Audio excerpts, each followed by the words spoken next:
All right, so let's get into this week's interview. This week's interview with Anuka Lucas is one of the most powerful episodes that we've ever recorded for Chitheads.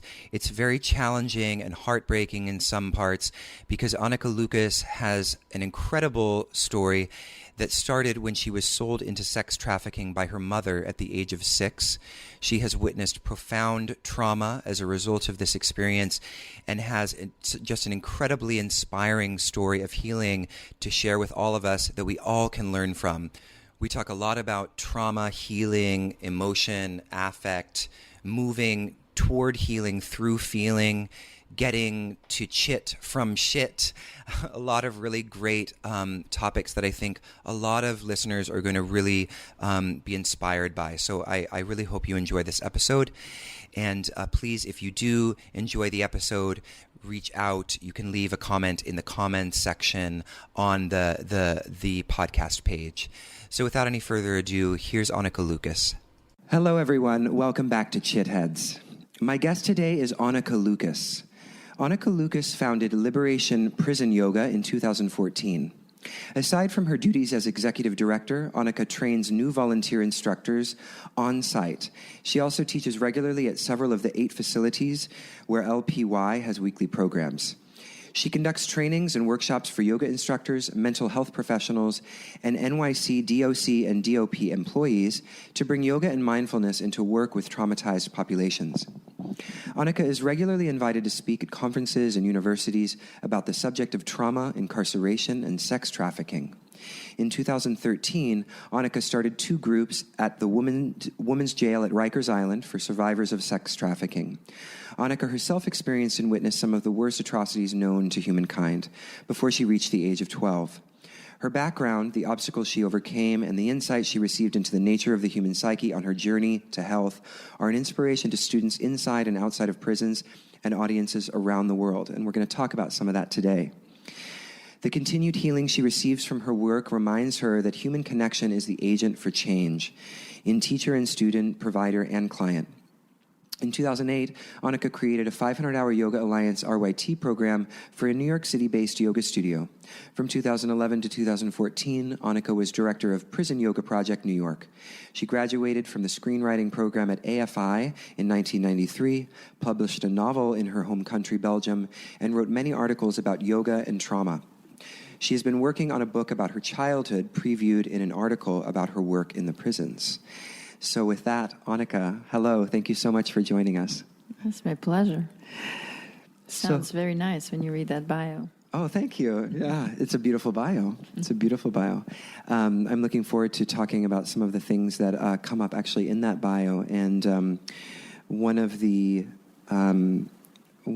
something that I had the pleasure of listening to yesterday was your recent podcast interview with Jay Brown, which was a really incredible and just very challenging but beautiful interview. And props to both of you for being so honest and open in that interview.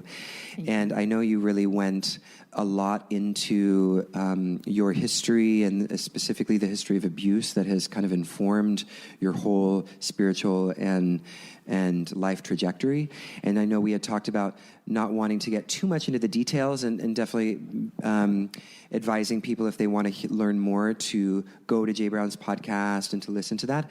But I'm wondering if just to start, maybe you want to do kind of an abridged version of that story so that the listeners can be positioned for what we're going to talk about soon. Well, thank you. Yes.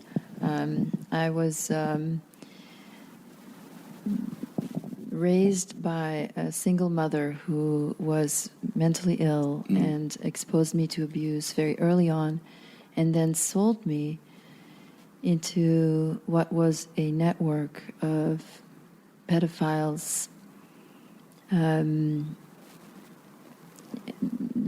were very high-profile people in Europe, politicians, businessmen, and aristocrats who also killed children when the children became, I guess, a threat to the silence that was necessary to keep. So I survived in those circumstances for 6 years. And then I was rescued by someone from the inside. I was given these very precise instructions by which to live. And I did follow those instructions, which is why I'm in New York. And it's why I didn't end up in prostitution. It's why I didn't end up an addict. I could have died another 100 times just not following those instructions. So I've finally moved off the script, speaking about it. Of course, I was also told never to speak about any of this. And growing into my own. So what I hear you saying is that once you sort of transcended the script, as in being the script that he gave you, Yes. the man who rescued you, Yes. after you stopped living in accordance with that prescription for life, Yes. all of a sudden this is when you really started the process of healing. Of empowering myself, and we all have that journey to make away from our parents. Yeah. And he was a parental figure. He was only 20 years old. Wow. And I was only 10.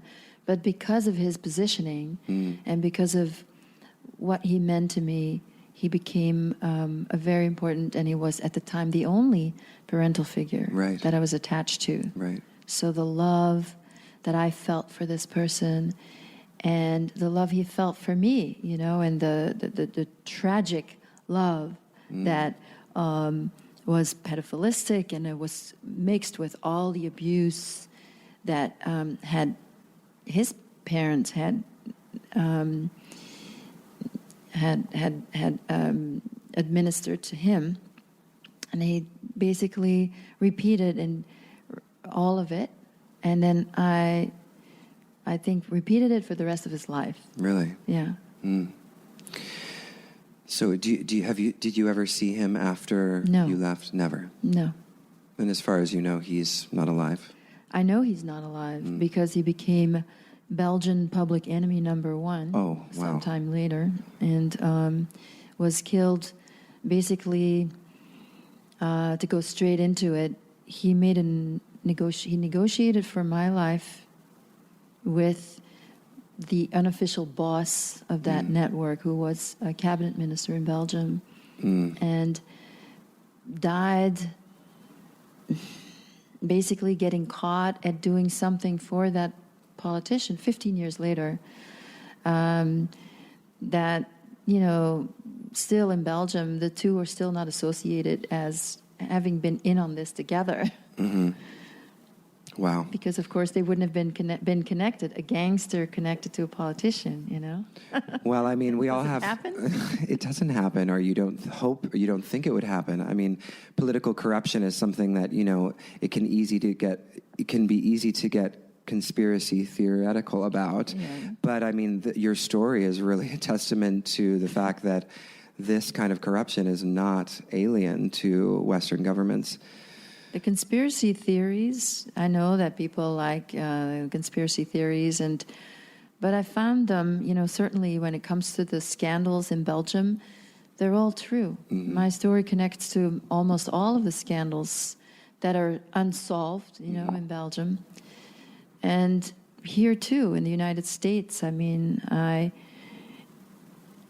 have a different point of view. What makes more sense to me, for example, what happened in 9/11, it makes more sense to me that, there are so many questions that are unanswered in what happened there, that it wasn't just the story of these terrorists coming to destroy the World Tower, that there was more to it. And we're not really getting that information, but there are people out there that are called conspiracy theorists that have different information. Yeah. Did you see that film Zeitgeist?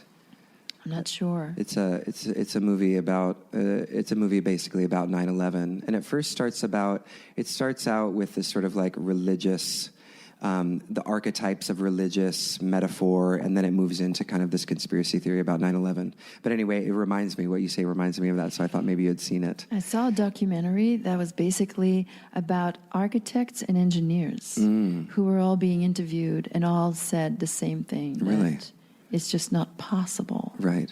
Right, because the way that the buildings fell wouldn't have been possible. Yes. And then Wow. there was this other building that also fell. There was no plane Yeah. that went in there. So they would have had to have had explosives in them. Yeah. That's so wild. Whew. Well, to get back on the story here, then, you know, when you were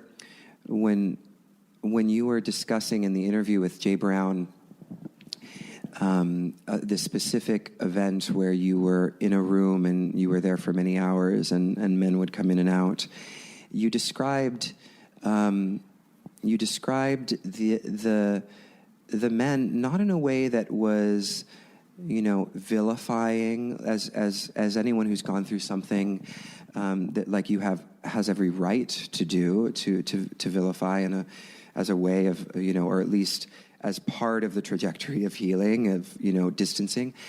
But you really humanize them in this very specific way that I think is really a nice sort of segue into a deeper conversation about the deeper spiritual aspects of what we're doing with yoga practice. And that is, you mentioned them as having a false idea of liberation, that when they were in the context of this, you know, circuit of abuse, that they felt free and that they were seeking out some kind of feeling of being free to be who they really were, being free outside, you know, the constraints of social normality. Whatever it was seeking this sort of transcendence from whatever they were experiencing. And when you said that about these particular men, it made me see what you were, it felt very humanizing, in that we can all understand the compulsion to want to be liberated. I mean, so much yoga philosophy is about how we transcend suffering, how we transcend our own ignorance. And so I would love for you to just talk a little bit about that. You know, how does this natural and universal desire for liberation get us, you know, get contorted into this particular corrupted way? Thank you. Yeah, that's a beautiful way of saying it. And yes, and I just did a workshop this weekend for teachers, and I like to say it's like working on a mathematical theory, and everything fits into it. And you just said it. It is a universal desire to be liberated, because we are living with constraints, whatever they are. We're not free. So some of us, maybe after enough rounds, want to find liberation through yoga and yoga practices, knowing that the hard way is the only way. And psychologically speaking, it's the same, that we have to look at unflinchingly at what happened to us in order to be liberated from these painful things that happened to us in the past. And my journey is from being completely imprisoned, even though I was liberated from the network itself. I was completely in the prison of my mind, the prison of those instructions, which I followed religiously, and very little freedom, because even though I was physically safe, which was part of those instructions, I wasn't that safe. I was basically a teenager on my own. Yeah. So I wasn't really that safe, but I did have mental repetitions of the things that had impacted me the most in the abuse. And what had impacted me the most was the betrayal. And this gangster, the 20-year-old gangster, became emotionally more poignant than my mother, because he seemed to care about me. And he ended up seems like he cared more about me than my mother did. He also reflected more about my true self to me than my mother ever had. And so, as far as attachment and as far as my attachment to my mother, because she didn't love me ever, it was sort of easier. Does that make sense? Whereas this person was so passionate and so intelligent and so honest at certain times, and really reflecting things about me that were important, that were true, that were positive. So there was a mirror there that I'd never had, and it was very nurturing. Yeah. But then the abuse involved severe betrayal, and he was the one who steered me away from my mother, my attachment to my mother, saying that she was no good, and basically getting me to see what she was doing, which was very painful because she was the only person I had. Yeah. So You were still seeing her at this time while you were... she was driving me over there and picking me back up. She was my pimp.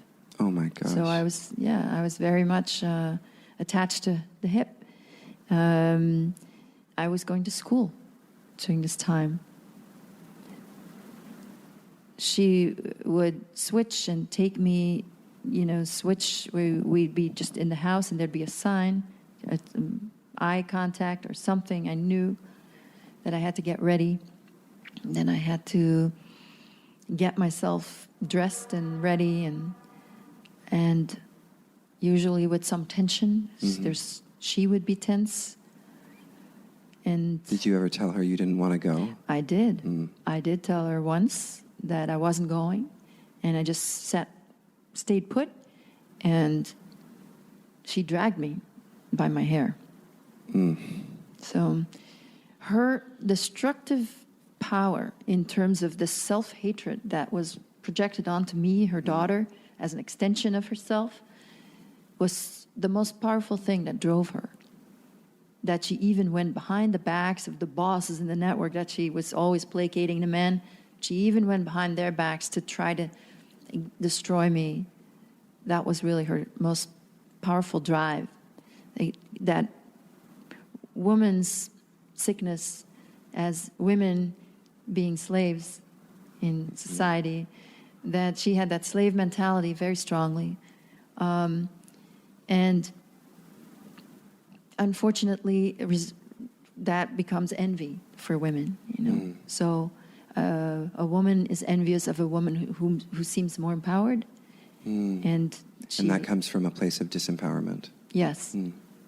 So she was involved. She met this gangster as well. I'll call him the gangster. He was 20. She was in her 30s, 35 at the time. He did what his parents did to him. He was raped by both his parents separately. His father found him in bed with his mother. His father ran after him, wanted to kill him, as if he had betrayed him. And he stabbed him instead and maimed him, which resulted in him walking with a slight limp. This is what he did to me. He slept with my mother in front of me in the worst possible way.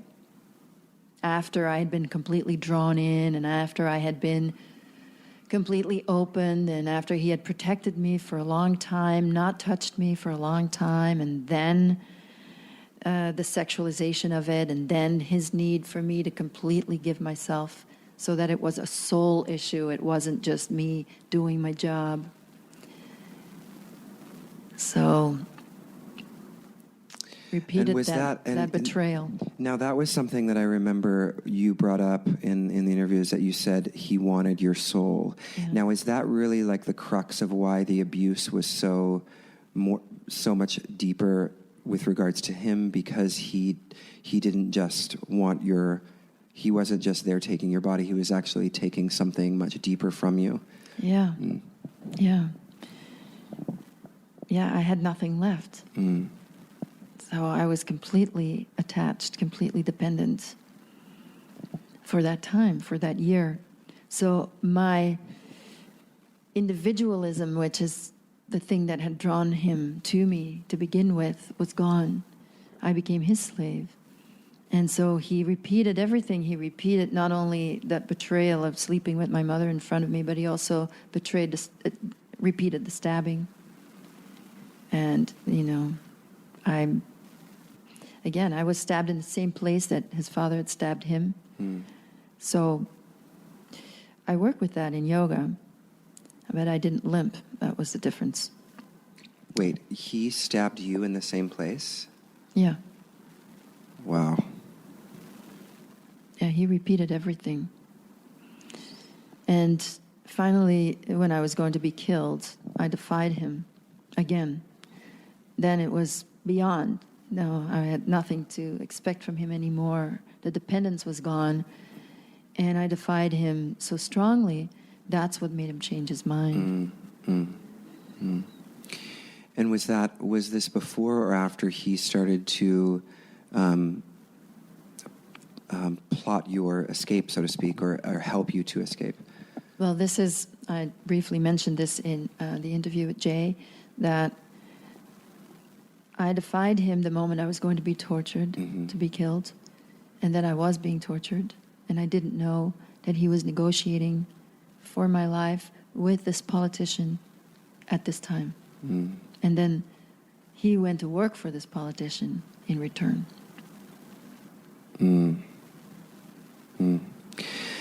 So it's safe to say then that, really going back to sort of something you said about following his prescriptions or his suggestions, and really it was until you let those go that you ceased being subjugated in the same kind of way. Even though he helped you, you were still subservient to that structure of power. And to that love, the love and the loyalty that I felt as a child for the person that I was dependent on for my survival. Yeah. Because that lifeline is not, that's our psychology. Yeah. Is the lifeline that we all have to our parents. Just that my parental figures were these people. So I was repeating, in some way or other, emotionally, I was repeating from one side or the other side. I made some people feel that betrayal. I betrayed some people, some boyfriends, in the way that made them feel just as devastated as I felt. They were adults. So that's a difference. Yeah. So what was then, that's a good sort of segue, because so after you moved out of, or what was the period following when you actually left this circuit? What was the structure of your trauma? Like, you were obviously traumatized before the moment of healing began, or the seed of healing was planted. What was that structure of trauma like for you? Was it repressing the memories? What was Definitely. the character of it like? Yes, well, all the memories were repressed, and it was also specifically told to forget everything and everyone. So, and anyway, it's not something that I could have lived with. Yeah. Could have held. And following blindly, of course, following those instructions, and emotionally really reliving that betrayal, either reliving it from putting myself in situations with just narcissistic individuals who I would then feel a similar attachment to. Right. But it's all little aspects, never the whole full picture. But definitely very stuck in those patterns. Yeah. And that breaking down of that connection, that dependence, was very gradual, of course. And I still have love for this person, I think perhaps part of the reason why I want to find understanding for people who kill is because of this killer who really got to me. Yeah. Because he did kill a lot of people in his life. And I understand it, I was given something else, that in the first years of my life I had a caretaker who loved me, which gave me that rebelliousness. So he recognized that rebelliousness, that integrity, or that courage, but he never was able to live that himself. And so he went the other way very much and lived that life of crime, which then killed him. And I do, my understanding does reach so far because I received these similar things. I also was made to do similar things that he did. And so I really have experienced the mindset of a killer, what makes someone into a killer. And so I think for my own purpose of being able to understand, so that, yes, I found that all those men, and he included, by these unconscious repetitions that we all fall into on some subtle level or on a more gross level, that it's a physical repetition. It's always being played out on one side or the other side. It's always being played out, either the re-victimization, where we get hurt in the same way and we just didn't see it coming, but because it's a repetition, or we feel the freedom, the temporary freedom of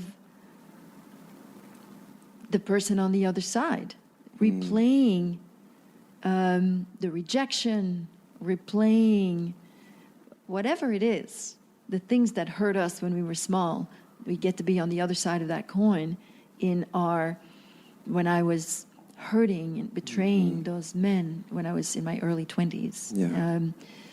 I felt, maybe for a moment, I felt free from this constant pressure of all this helplessness and all this powerlessness that I was constantly subjugated to. Yeah, that's so interesting what you're saying, because what I don't think I've ever heard it quite articulated that way, in that when you are a victim of abuse and subjugation in the kind of very intense way, and even not quite as intense ways that many people are, you associate power, what you're saying, you associate freedom with being on the other side of that relationship. Yes. Which is so interesting, which would explain why people seek out, like, powerful positions, because they see freedom in that space. Absolutely. Because when you're being abused, the first thing of trauma is that you feel powerless.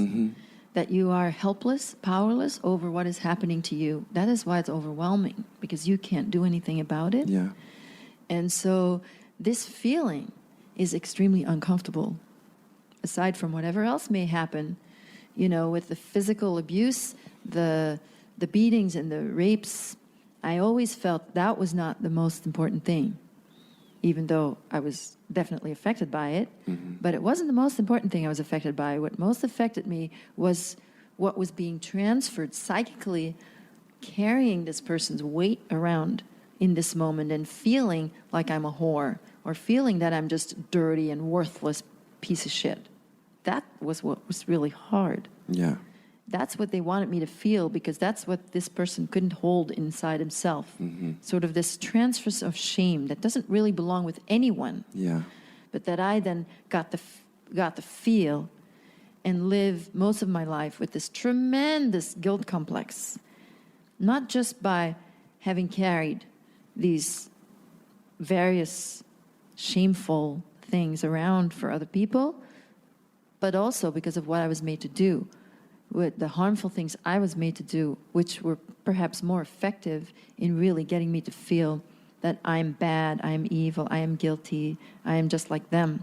And this fear of being not innocent, as we are born innocent, we all are born innocent. And this fear, I'm not innocent, that innocence of a newborn, that is the freedom that we seek. And as we grow up, we lose it. We live in this world, and we're subject to its laws. And there's this fear that sets in. Everybody, we wouldn't be able to be in our bodies if we weren't experience some fear to hold us here in this vibrational realm. So we all have it. We want to align ourselves with love and courage and all the things, all the good things that bring us back, draw us back to truth. But we all have the fear to grapple with. Yeah. And in the ultimate sense, that is this fear that we are not this innocent being, that we truly are. Yeah. In the end, we all are that true innocent being. But to get back through the nitty-gritty of how we lost that sense that we were innocent, that's the work. Yeah. And that's really difficult to do. And so that shame is what keeps people outside of themselves, not able to go back. And the more harm you do, the harder it is. Because then someone who's committed a lot of harm, in a way it's easy to be a victim. I mean, don't take that the wrong way, though. I don't want anyone to take that the wrong way. It's not easy to be made to feel helpless. But it's easier to feel that you're the victim, why so many people repeat that role later on very effectively, as well in the yoga world with, false gurus who abuse people. It's easier to play the role of the victim because it doesn't have the additional weight of having to face what you did. To play the victim role, you, to a certain degree, abnegate responsibility for your own actions. I'm not talking about the law now, because of course someone who takes a role of a teacher and of a guru, whatever, has responsibility. So we're talking not about laws. That's just the law. You take responsibility of a politician, you have a service to perform, and if you don't perform it and you abuse people instead, then you're not fit for your role.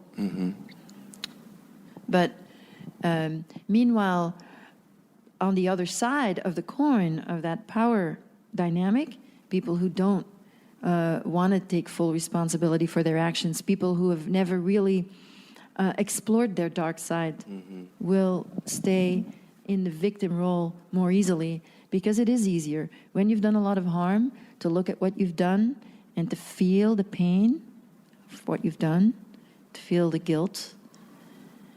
It's very hard. Yeah. Very difficult. So what was the seed that was planted in your own life that sort of started you on the path of not, or at least being conscious of the cycle, and then taking steps to begin the healing process, which is obviously a different trajectory. So what is what's the structure of that? You're talking about this structure of transferring pain and suffering onto another person and sort of reversing the role that you had been initially harmed in, and that just sort of goes on ad infinitum. How do you break that? Like, what is the process of breaking that cycle? Well, I should say that I had an experience of truth. I had a break. And I left my body. I was dying. I experienced the reversal of the senses. I was very happy to go. When was this? What was the context of this? This was in the context of after being tortured. Yeah. Which actually is pretty far gone. I was pretty far gone. You were close. I was very close. And I was rescued, but I wasn't just taken out. So I had to perform an exit ritual, which was to cause the greatest harm. In order to leave. In order to leave, which is the reason why I was hiding all my life, because I was made to kill. And I did what I always did. I decided what would be the least harmful for everyone, because I didn't care to live. I'd already been tortured. I didn't want to live. And I knew that if I was going to do that, I didn't want to live either.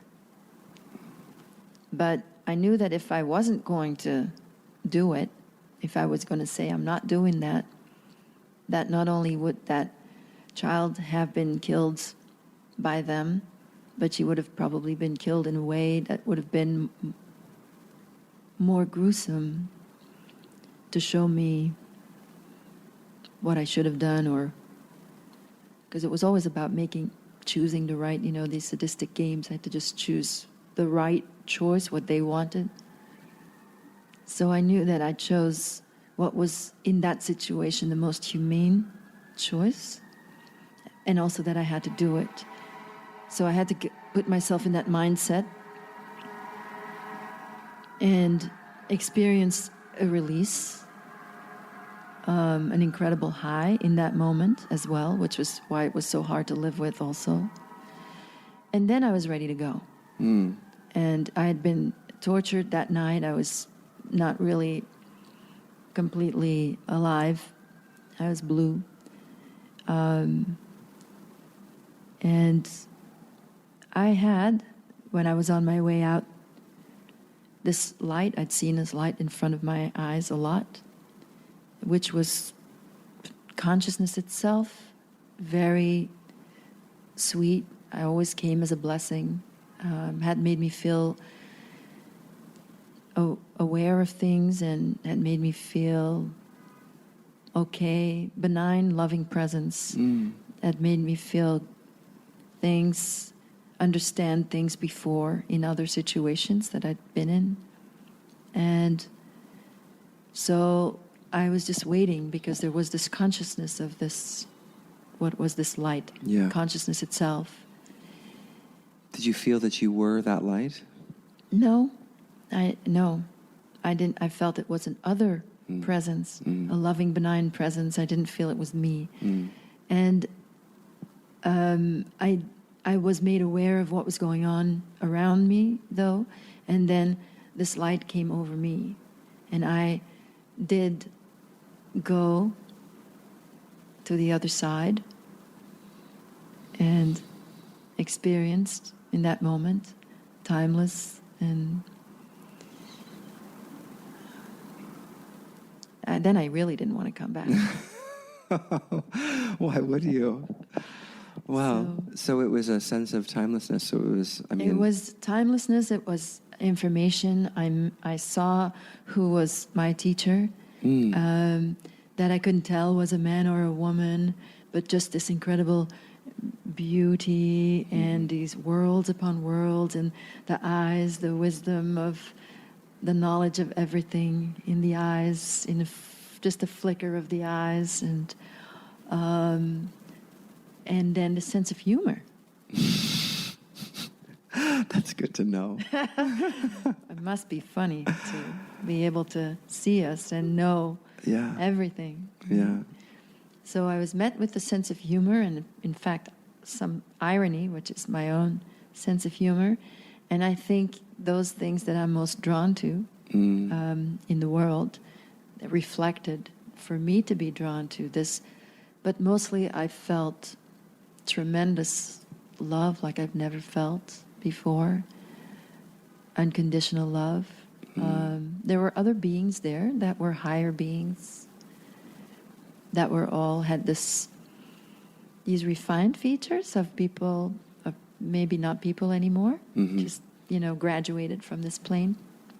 And there was also my question towards the girl that I just had killed, that there was an answer that kind of wasn't any of my business, but I just could know that she was okay, that she had just performed a difficult test, that she'd gone through a difficult test, and she did well.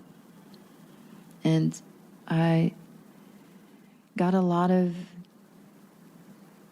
First of all, I was met with a question that related to a question that clearly had in a past life, that was now answered by the action I just performed. I guess not being able to understand how people can hurt and kill children.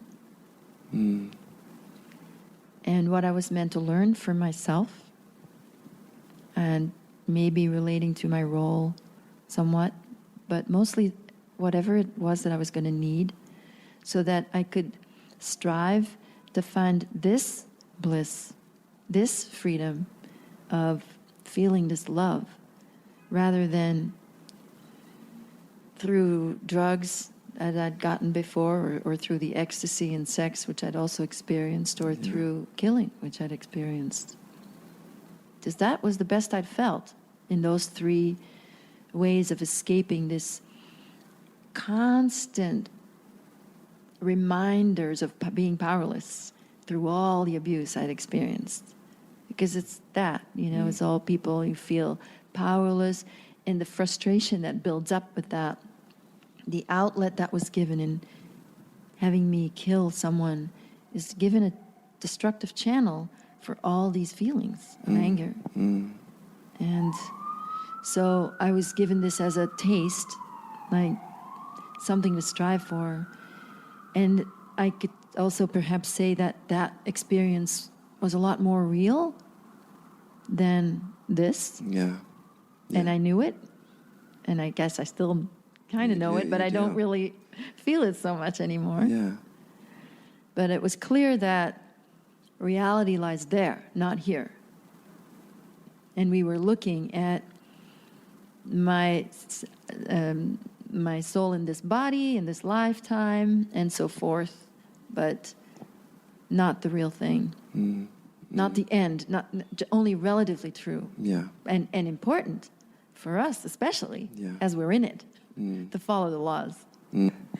So you've just finished giving this incredible account of a near-death experience, something that, not many people are fortunate enough to have had. And so I'm wondering now, how did you start to integrate this really profound experience into your life? I mean, how did this start to, because, I asked you a question about when the seeds of healing started, you gave this account, and now, how does that start to domino effect into your embodied life in the real world? Yes, thank you. Or maybe the unreal world, but the one we're dealing with right now. The one we're dealing with, which is all we've got. Yeah. So thank you for that question. I was drawn to therapy. Friend was doing it. I liked her.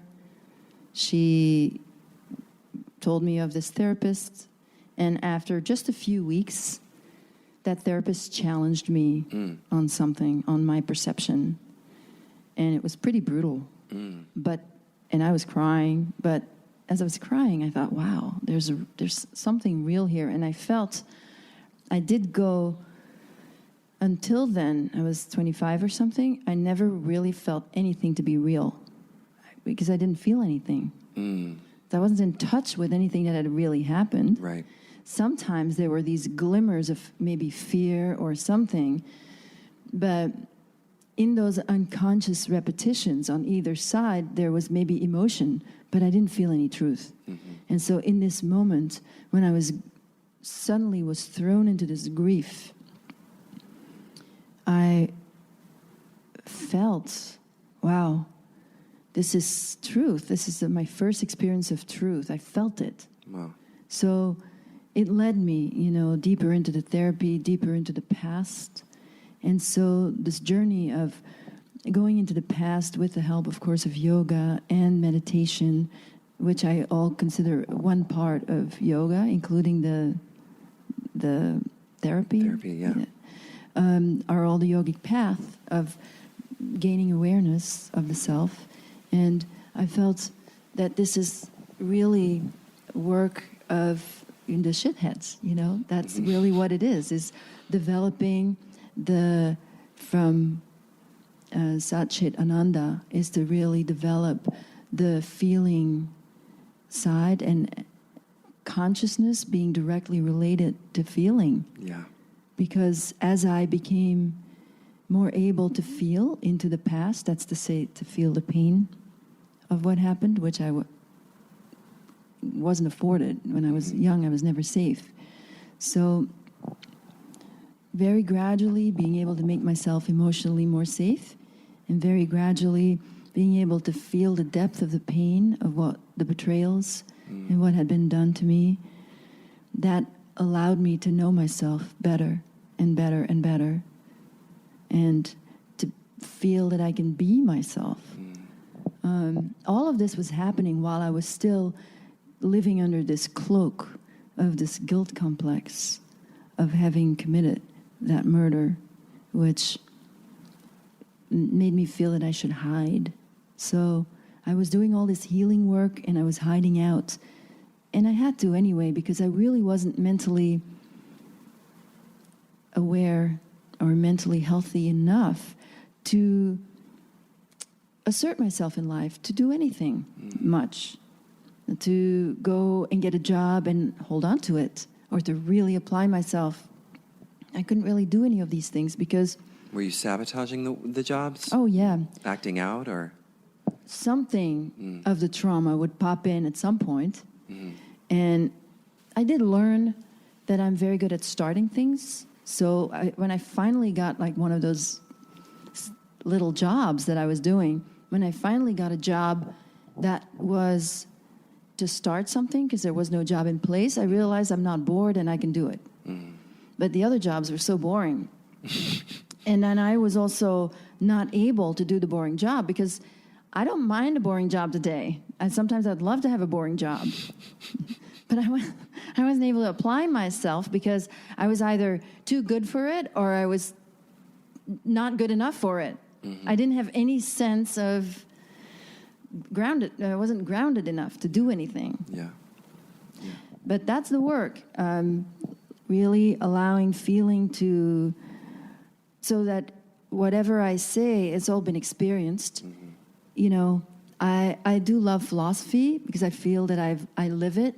I think that for myself and the teachers, or the liberation teachers, what we work on mostly is the yamas and niyamas for ourselves. Not to teach to others, not to teach to our students, but for ourselves to really have that grounded start. Like, let's try to ourselves live within these parameters so that we can be grounded and we can form the bridge there between our trauma, which is the psychology that doesn't allow us to live the yamas and the niyamas, and the higher steps. Yeah.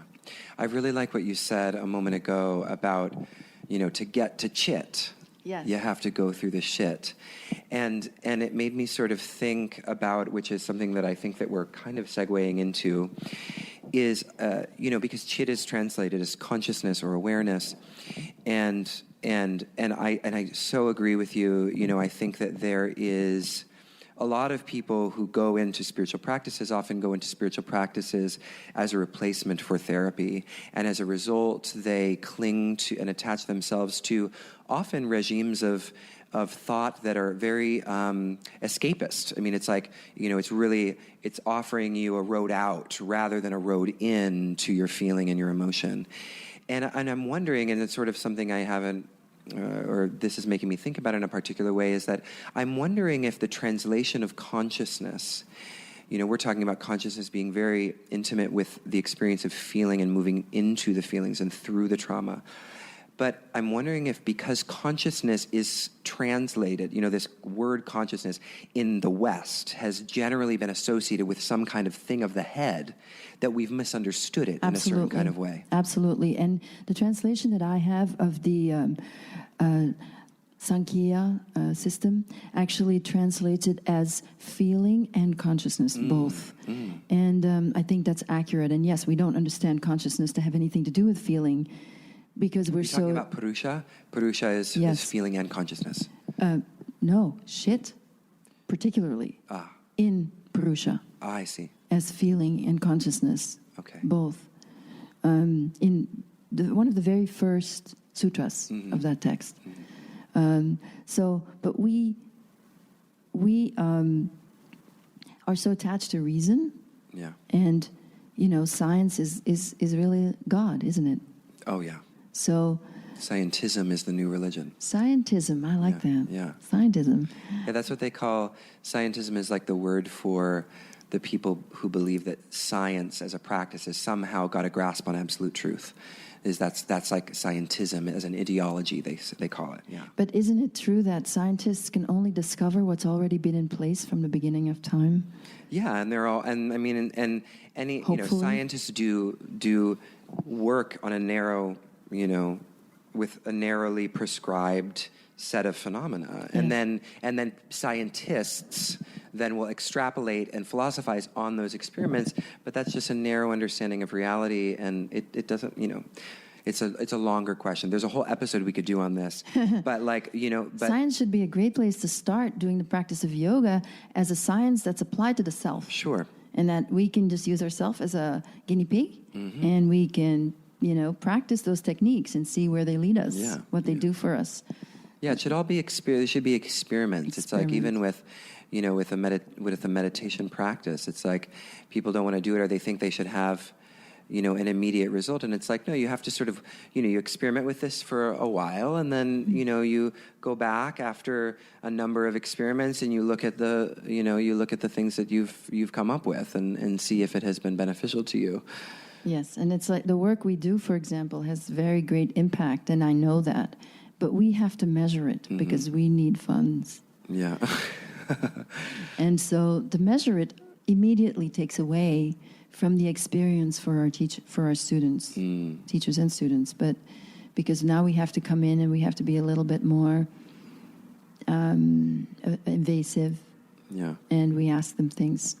But so the world being so hung up on science, I mean, it is a patriarchy, clearly. Yeah. Right? As a woman, I know that. And we... so reason is generally associated with being the positive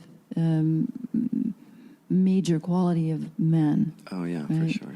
Whereas feeling is often may sound terribly stereotypical, but is often the positive quality that is mostly associated with the female, or we can say the female aspect. Yeah.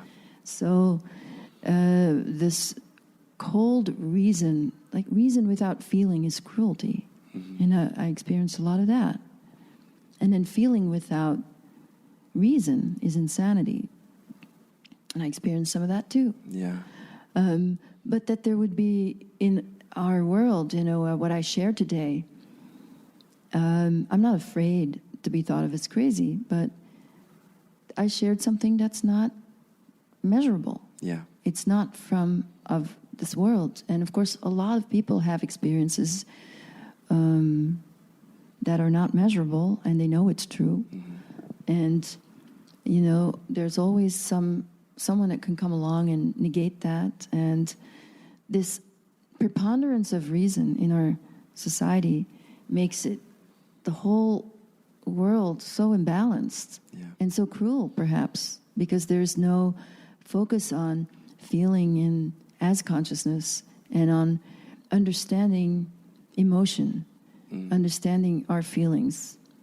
Because psychopaths who rule the world are not in touch with their feelings. And that's sort of the model that we have. Yeah. That the scariest person is still the one we have to look up to and listen to the most. The gang mentality is sort of the world mentality. And it takes a lot of courage to fight it. Yeah. And to be able to sit with it and not try to rationalize yourself out of it. I mean, I know this is my experience with feelings that are overwhelming, is that my desire, because I have 2 master's degrees in Western philosophy. What could be more reason-based than that, right? And so I have done work enough, therapeutic work, and also, looking into similar, philosophies as yourself, that I understand like the importance of affect and emotion, but I still catch myself, trying to get out of it. It's like, this is unreasonable. Why do I have this feeling? Like, why don't I, if I but could me just, too. Yeah, if I could just intellectualize in a certain way, then I can move out of it. Absolutely. As a form, so there's this knee-jerk response that I think so many of us have to evade and escape rather than move through. But I have to say, I had no idea, and I have to applaud you for not being an arrogant prick, which is often what happens when you go that route, when you study, especially Western philosophy, that really sticks to people. Yeah. And that really gets used as a shield. Oh my gosh. And it's found intellectual. It's a power game. I mean, it's a certain completely. Being in an argument with somebody who is who is a Western philosopher, it's like a game of like power, you know. It's, or Eastern philosophy as well. I think that the Ashtanga world kind of prides itself on the scholarliness of their guru, Yeah. who, of course, was touching women all the time. Yeah. So there is that idea that the bookishness somehow gives you something. And in that line of thought particularly, I feel that it's very much used as a way not to go into... deal.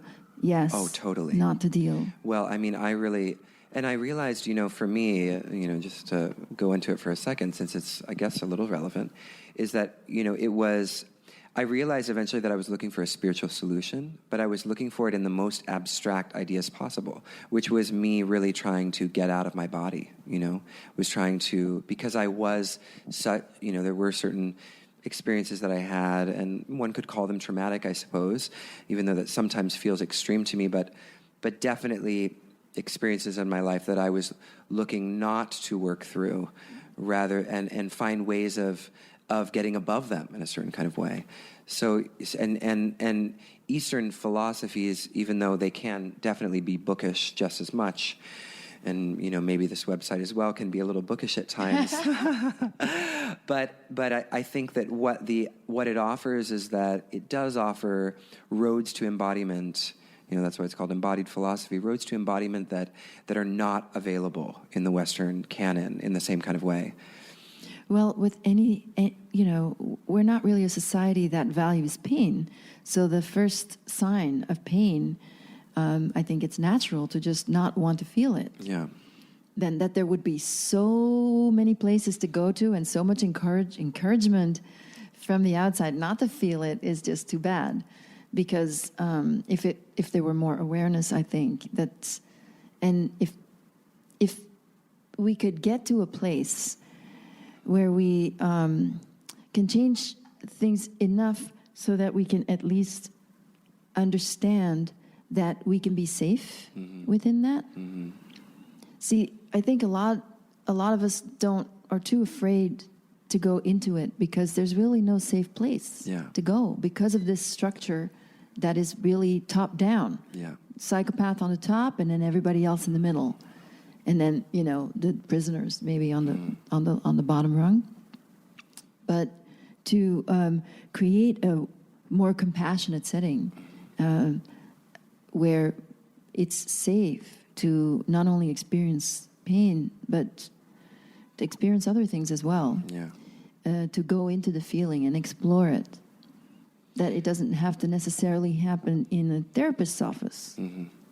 Well, I think it seems like we need more forums for that kind of an experience because, you know, especially in America, I'm sure you've noticed, it's like the compulsion is to be happy. Just be happy and be fun, you know, and be joyful and like, you know, oh, you got some problems, you know, maybe we won't talk about them. You know, people are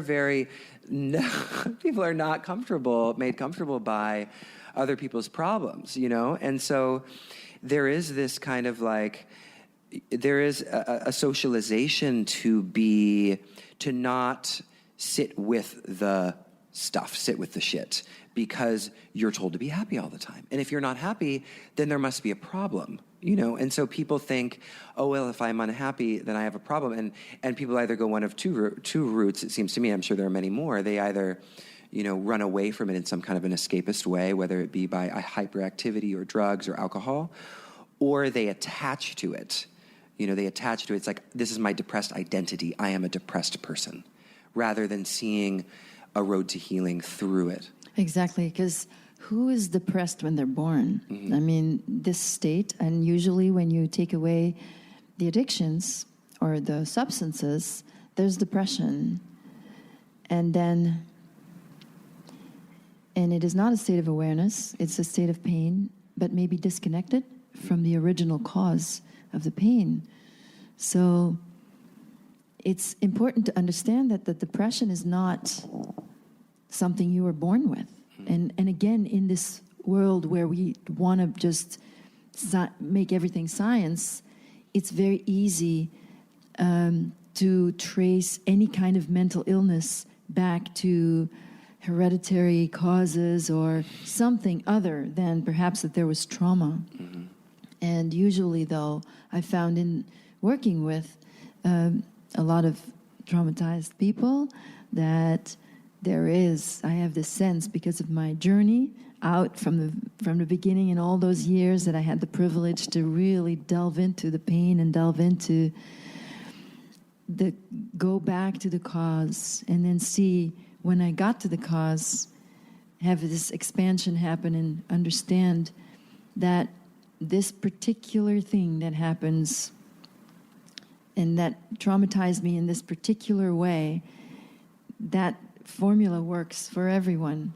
In that, if that's the thing that happens and that's the result, I can understand that happening for everybody. Mm-hmm. And so that's how my understanding grew. That's how the expansion happened, from integrating all these different parts, and then being able to recognize that in others. And I recognize trauma often when people are not aware of their own trauma. I see trauma there. Mm. I don't see it in everyone. I mean, not big trauma. Yeah. I don't see it in everyone, but I do recognize it often. What are signs of trauma that are very evident to you that perhaps wouldn't be evident to someone who hasn't experienced the same kind of trauma? Well, I think usually people who are drawn to an extreme physical practice, let's say Ashtanga yoga, that there might be physical abuse or sexual abuse, which is also physical abuse, in the background, because it requires a lot of work. Mm-hmm. And it keeps you looking young. Mm-hmm. But for people to work that hard for really nothing, because you're basically paying to do it, and it's not like you get to do a show at the end and show the world how strong and flexible you are. You just do it every day. Yeah. Well, that was the question I wanted to ask, actually, because as soon as you said that, I sort of thought of dance and ballet. So what makes Ashtanga different from ballet in that sense? Exactly. Yeah. That it's not a performance. Express yourself and perform. For example, there's no it's all about growing personally, except that the focus constantly stays on the physical. Mm-hmm. And with that lineage, with a guru who was misogynistic and was not respectful, it requires for a person to be in that group to split off emotionally. Mm-hmm. If they're attached to Patabi joys as, like, say, a father figure, then there is this large split in consciousness that needs to happen in order to maintain that. And to continue thinking of your guru as the person you want him to be, knowing that these things happened, and yet not maybe being able to do anything about it. And that split in consciousness has to do with trauma. Mm-hmm. And the projection towards Patabi joys as this father figure, that's also connected to trauma. Mm-hmm. It's connected to parental figures, not to what we want a guru to be. Mm. It's like I've been on a path, but if there had been at any point any proof, and I'm not afraid to look at it, that my teacher was not in the body, but if the rumors that exist, if they would have been proven true, I would have immediately left the path. Mm-hmm. This is Yogananda? Yes. Yes. I actually want to ask about this because I think this is interesting. So you were on the panel Abuse of Power, which we actually hosted on the website. I can put the link. I think it's just embodied5tattvas.com/abuse of power, and I'll put that in the show notes for anyone that wants to watch it. And Anneke is one of the panel members in that discussion. But one of the questions that's asked is, is the age of the guru dead, or does it not work in America? And I'm assuming, and correct me if I'm wrong, that you don't necessarily think that's true because you have a guru There's I have a guru. So let's talk a little bit about that, because there's obviously a whole slew of guru related scandals. So you don't necessarily, perhaps, and this is my guess, is that you don't necessarily think it's a problem of the function of the guru. I think if someone is enlightened, knows God firsthand, and has come to earth to spread that light, that's one thing. There are avatars, but there's a lot of false ones. Yeah. So I would want to check out the false ones, and people who want to attract a large following, who look for that. I mean, I have my issues with old white men, or old, in this case, Indian men. I have my own personal issues from my experiences. So I have trouble respecting. I don't give automatic respect to an old man just because of their status, obviously. But there were a lot of signs, and when I heard this woman at the panel talk about what happened to her, and found out that it was so common that he was doing this. He was married. He had no respect for his wife. He had no respect for women. He was doing this in front of everyone. You have to be very traumatized and reliving part of that trauma in that denial in order to be there. Yeah, I mean, I found the video of his assists that is now, Yes. I think somebody, maybe with Matthew Rumsky, put it in one of his recent posts. I mean, I had never seen it before, and of course I never knew Patabi Joy, so this was sort of before my time, and or at least, I was practicing yoga before I would have ever thought about going to India, but it was traumatizing just watching the video. Yeah. The kind of assist that he was giving, I mean, I just can't even imagine. I think that Jay Brown said that there's no assist that requires for your penis. Oh, yeah, to be for sure. touching. I mean, but not even that, just like him laying his whole body weight on someone. I just can't imagine ever doing that to a student. I was like, my hamstrings were screaming just watching the video. Well, there was that as well. Yeah. Besides, in addition to the, but this is a very, this is extremely controversial. And actually, before I heard you talk about it, I had never ever heard anyone talk about it. No, it's a well kept secret. It is, yeah, and so it's a bit shocking, and so I'm wondering how much, since you started talking about it, I'm curious how much resistance you've got, because this community is very devoted. Yes. Very, very devoted to their I don't lineage. get resistance because I'm not in that community anymore, even though I, of course, had to I have absolute cordial relationship with Eddie Stern, who's my teacher and who's always, who's, of course, one of the most decent people you can ever meet, and also was very supportive of the work that I've done, and was actually my fiscal sponsor with Liberation Prison Yoga. Oh, wow. Absolutely. So have you ever talked to him about the abuse? I did. I told him right away. And he received it? He wasn't skeptical, or?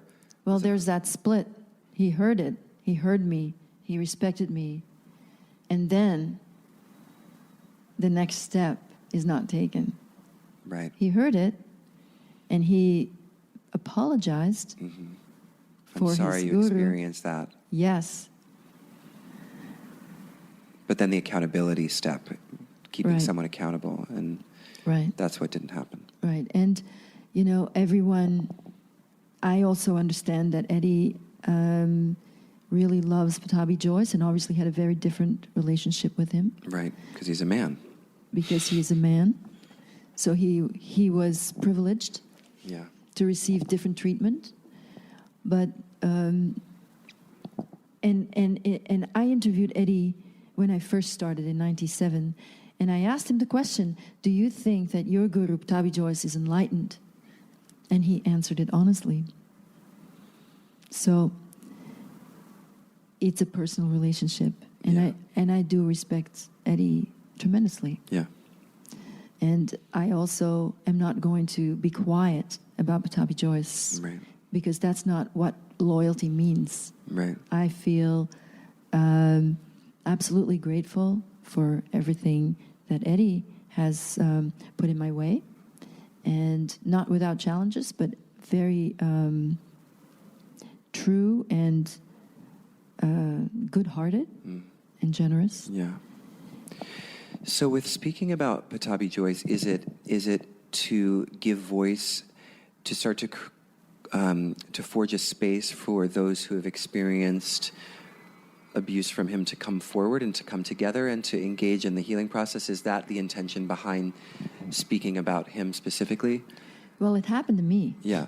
You know, I wasn't raped by Bikram, or I'd be speaking about that. Right. Yeah.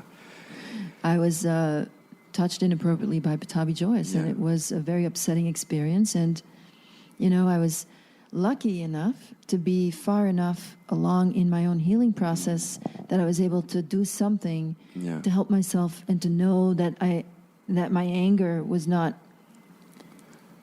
I mean, I still had some, of course, fallback, and I still started feeling like there's nothing I can do. I started to feel helpless. I mean, I did go through some, but I was far enough along in my healing that I didn't just do nothing and just allowed him to continue to do it. Yeah. Yeah. But I think people who start doing Ashtanga yoga today should know. Absolutely. Because there is a myth being perpetuated. Yeah. So you go do Ashtanga yoga and it's really great, right? It's really great. But I think it's important to know what started that. Someone who, as we know, Pattabhi Jois himself was very badly physically abused, and can only guess his relationship to women, what that's from. So we have to know that this was a man. It was an extremely flawed man. It was someone who clearly was a power addict and was not able to control himself, to practice ahimsa while teaching Ashtanga yoga, which is a very pretentious name to call your personal It is. yoga form. It really is. It's caused a lot of confusion. Yes. What is it now? Yeah. What is Ashtanga yoga? So, while we don't even practice meditation, I mean, I was doing it for many years, and meditation was never part of my practice. And there was this whole thing that you have to be in third series and invited. I mean, invited to sit in the groups in the morning and to do the meditation. I don't know. I was never invited.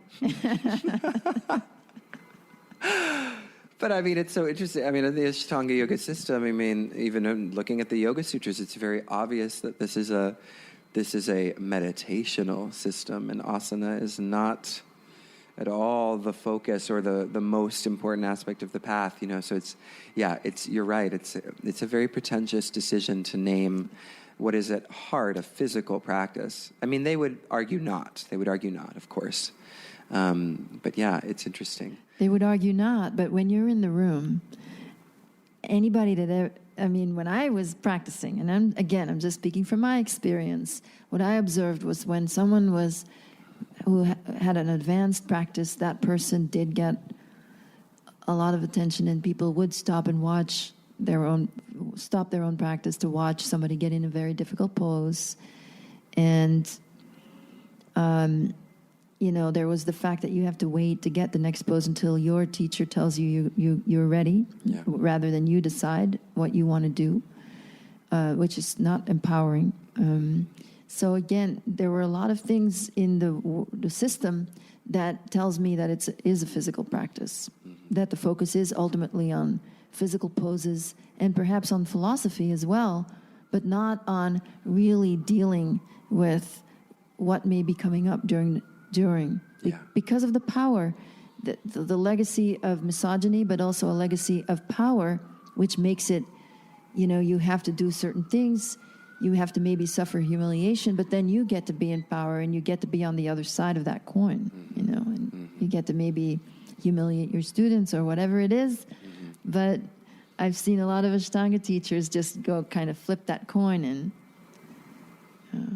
be part of them. Be part of that sort of lineage Club. of club. Yeah. Yeah. Yeah. Wow. Well, this has been a really fascinating conversation. We're sort of nearing the end of our time.